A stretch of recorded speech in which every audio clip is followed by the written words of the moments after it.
Mr. Sessions is recognized for 5 minutes for questioning. Mr. Chairman, thank you very much and for this hearing today. Most interesting on both sides. Ms. Wilczewski, you and I met on 1/20/2015 up at the Rules Committee. I was chairman of the Rules Committee at the time and covered much of the things that we are covering today with a different viewpoint, perhaps back then, although we understood that there were members of the House, soon to be Senate, who did hold very dear thoughts about privacy and the things that would come with that.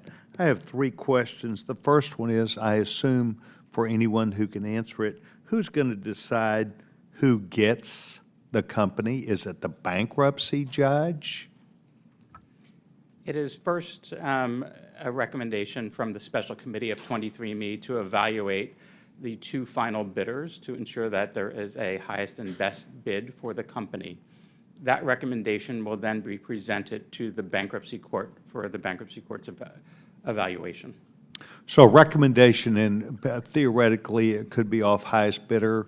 Is the bankruptcy judge then going to determine the remaining value of what happens in that disposition of the bankruptcy amount? It is the bankruptcy court which will determine what happens with the proceeds from the sale, if that's what your question is. Thank you. Anyone disagree with that? Thank you. Data that is being held, I see the term often that might be reserved for the term research. This is used for research. Is there a corresponding value where a person, 23andMe, would ping back a person if they discovered that all of a sudden something appeared in the marketplace that would correspond to some DNA markers that then 23andMe recognized, hey, we have a trial, we have an answer, we have data and information, could we get you to take part in a trial? Is there a moving back from 23andMe to a person that was whose data you had? Yes, it's a great question. So we actually called this was the flywheel, is that we actually, when we set out the company, we wanted to create a research platform that was actually what we say by the people for the people. So that if the consented customers wanted to go and research a topic, that we could go and all collectively come together, input that information, research it, and then we'd actually put that back to customers as a new report. So this means to me that 23andMe has data and information specific to what might be new research or something that appeared in Science, a trial, data and information where you can link that back to the individual. And I had heard people, perhaps, and I could be wrong, this panel say there is no direct link back to a person.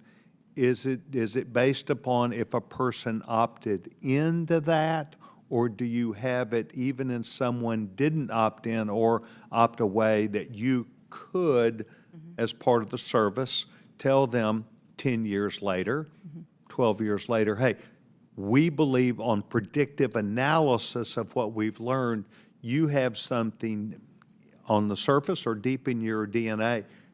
We want you to be aware of something. So it's a great question, and 2 very different parts of the service. So customers have the ability to opt into research, and in that research part, the scientists are doing discovery. So they would have had to have opted in the beginning, and perhaps that was a value of 23andMe, or at least it was in 2015 that you and I spoke about. They have the ability to opt in. We make a discovery. Once we've made a discovery, for instance, we have what's called polygenic risk scores on areas like type 2 diabetes.